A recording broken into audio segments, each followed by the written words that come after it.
Hey, everybody, welcome back to the Scale with Joy show. I'm here with Hilary Hendershott, and she's going to be talking all about finance and wealth and creating abundance within your business and your life. Welcome, Hilary. It's so good to have you here. Thank you so much for having me. Yeah. So, you are the founder of your own wealth management company. You're in Silicon Valley. What is that like? What is your day to day like right now? Let's see. So we're not doing in-person appointments. Usually Yeah. I'm in the office with clients about half the time.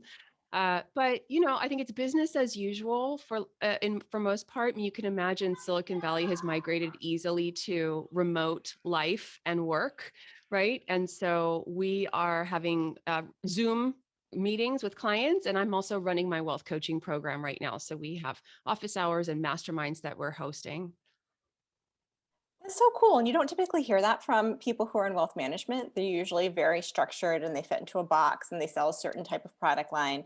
But I know part of your story is that you pulled yourself out of $600,000 in debt, which is Yeah. incredible. And you built a multiple seven-figure net worth. Like, how did that happen? Yeah, and thanks for noticing the differentiation. I think of our firm as very different from your out of the box, my father's financial planner kind of thing.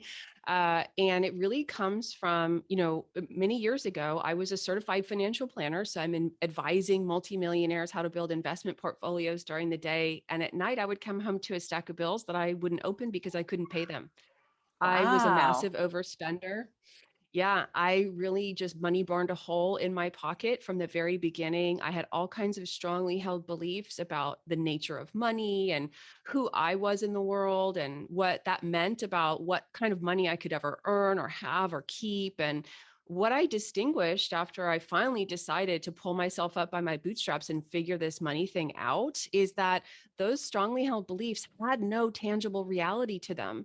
There's stuff that I made up as a kid. And then as an adolescent and a young adult, I made up more beliefs to go with the core belief that I made up when I was, I don't know, 8 years old, right? And we all have that kind of money theme in our life. I call that the money operating system. And Hmm. so at some point along my journey, because I just watched money mushroom in my life, once I had turned things around and I got things moving in the right direction, it was like, it was all I could do to close the door. I had to work to close the door to money, is what I want to say, because it just came rushing at me. It was a Wow. massively different experience than before when money would come into my bank account. And you would have loved to have been my friend. I would have bought you things, take you out to dinner, paid for cocktails, let's go on a trip. And that was me because I was trying to spend money to prove to people that I had worth, right? Hmm. It was like it was a very destructive cycle. So, was that low point when you were in that much debt when you realized that you needed to change your belief system and start going in a different direction? Was there a certain like pivotal moment when that happened? Yeah. So I had been living on credit cards. I was the during the liquidity crisis, and I was working part-time in mortgage, which is a commission-only gig. So my income had gone way down, and I had very little money in my bank account. So credit cards were how I was living. And I pulled this leased BMW convertible 330 Ci. It was a beautiful car, and I paid a very high monthly rate to borrow it from the credit union. And I pulled it into the gas station, and all three of my credit cards declined. And at that point, my FICO score, because of late payments, had fallen. My bank account was basically empty. And so that was the end of the line. I had to walk home from the gas station. Wow. Okay. As a financial And planner. yeah, I was pretty embarrassed. I Yeah. had some very deep feelings of lack of worth, right? And that's part of it. That's part of how we get wrapped around the pole with money.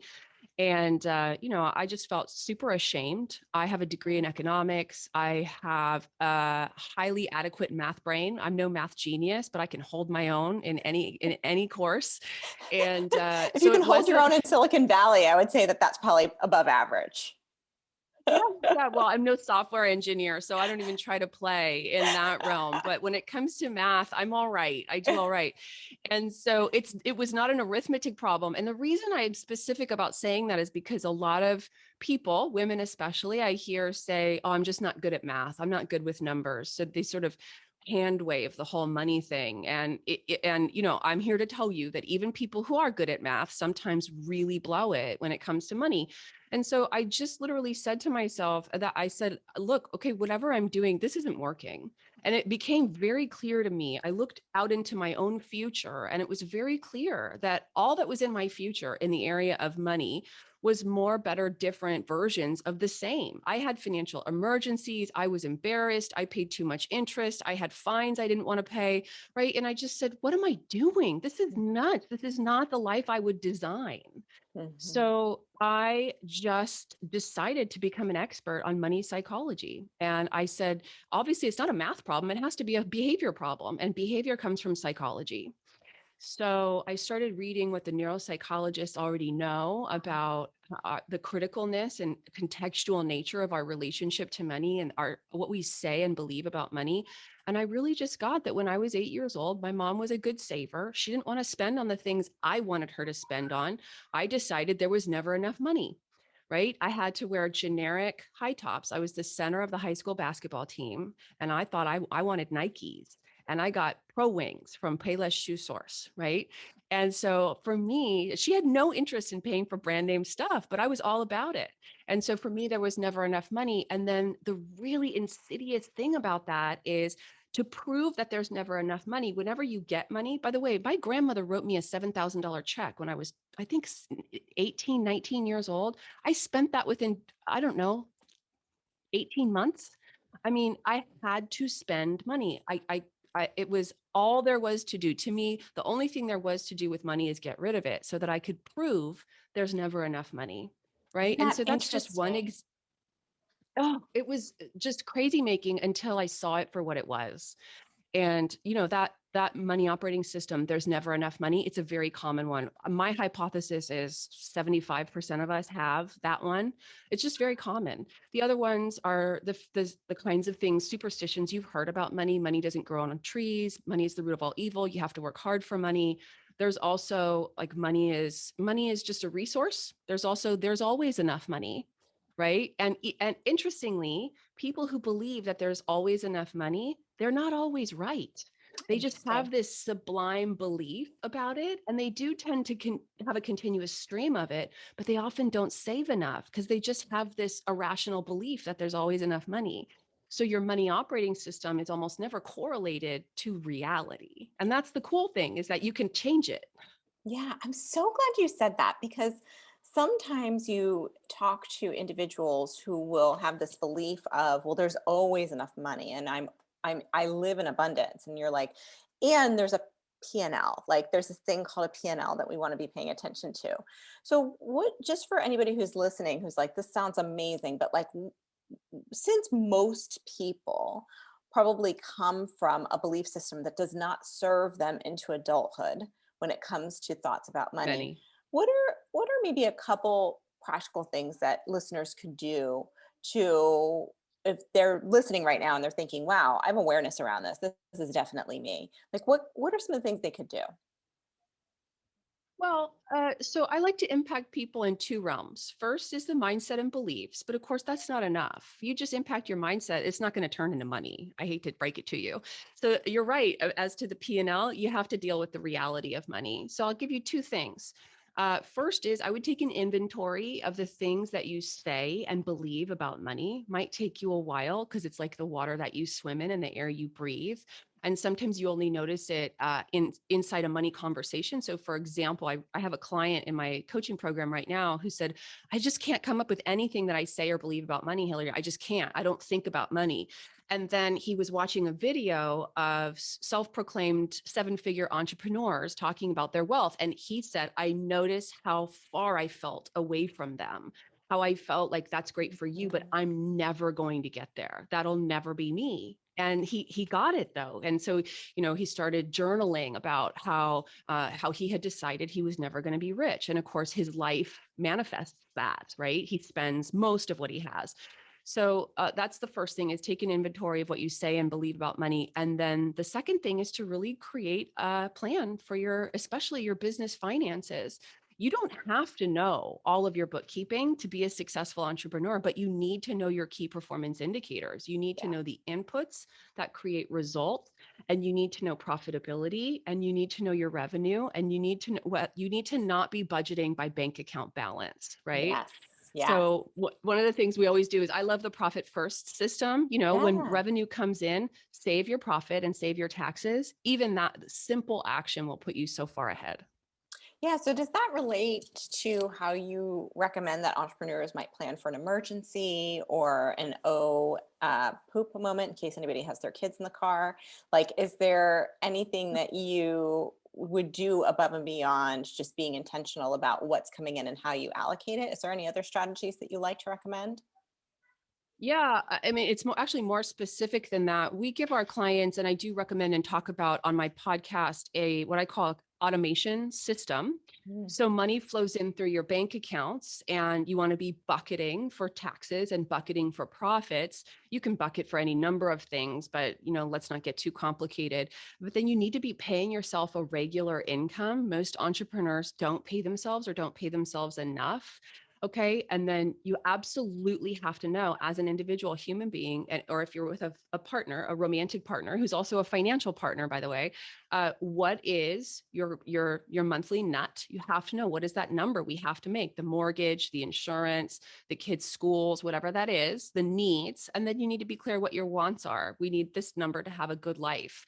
And so as you see something surprising happen in your business, you can say with rationality, oh, okay. I can see that the numbers are half of what they were last month, but I also know that I spend well below what I make. So I'm actually going to be fine. Because the minute you're in that fight, flight, or fright response, which financial emergencies cause, your decision making is significantly impacted, right? So Yeah. it's a form of financial self-care as an entrepreneur, to know your numbers. And we create the automation system is like, I use the metaphor of an irrigation system in your garden. So little hoses that bring the flow of money to all the flowers where you want to plant them and have them grow. And that's your bills, your wants, your needs, your savings, and the people that you need to pay if you have employees, right? And if you know that that's taken care of, then you can strategize and think long term. I love that you're saying this. And it's so interesting how so many entrepreneurs, profitable ones, well known ones, people that many listeners probably aspire to be like, don't actually keep track of this stuff. And so, why do you think that it's so hard, particularly for women? Why do you think it's so hard for them to have the wealth that they desire? I think that it's the old 1-2 punch. And so I'll say, I do think that there is a history of female oppression in the world. And that part of that, of course, if you're an autonomous person who can make your own choices and author your own life, you have control over your money. And so it had to get created that women didn't have control over their money. And of course, unfortunately, we many of us bought in. And so there's like this self-perpetuation of that. And inside that is the idea that being emancipated or empowered financially is not feminine. Mm, So you hear women talk about, what will, if I make more than him, will, and forget, I realize that people partner with all genders, but let's just talk about the traditional kind of male female relationship. If I make more money than him, will he find that sexy? Will he be right. emasculated by that? Right. And so there's just this massive fear. And then, of course, there were many years where people firmly believed that men were fundamentally better at math than women, which is Yes. not borne out by the data at all, by the way. It's Really? been, yeah, it's totally debunked, not true in the least. But it's a strongly held belief that kind of persists. And I think women kind of hide behind it. I mean, just for as an example, I in my practice, I in the coaching program, I have the good fortune of people sharing with me vulnerably about their lives. And oftentimes you hear women say that when they were growing up, what their dad said to them about money was, "Don't worry about it, honey. Just don't worry about it. You shouldn't have to worry about that." Do you ever hear about a mom saying that to her son? Never. No. No, I have two sons and I'm always like, all right, so that's going in the money jar. And how we divide out the money jar is you give this much, you keep this much, and you can spend this much. And you're going to need to know this in 10 years.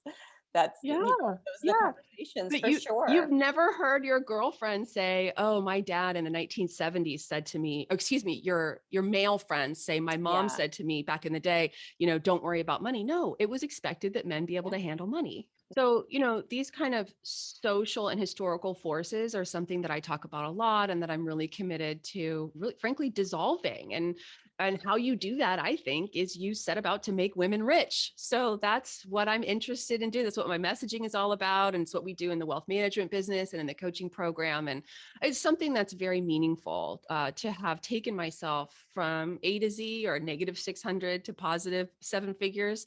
And to be in a position where I can say, I work because I want to, it's fulfilling for me.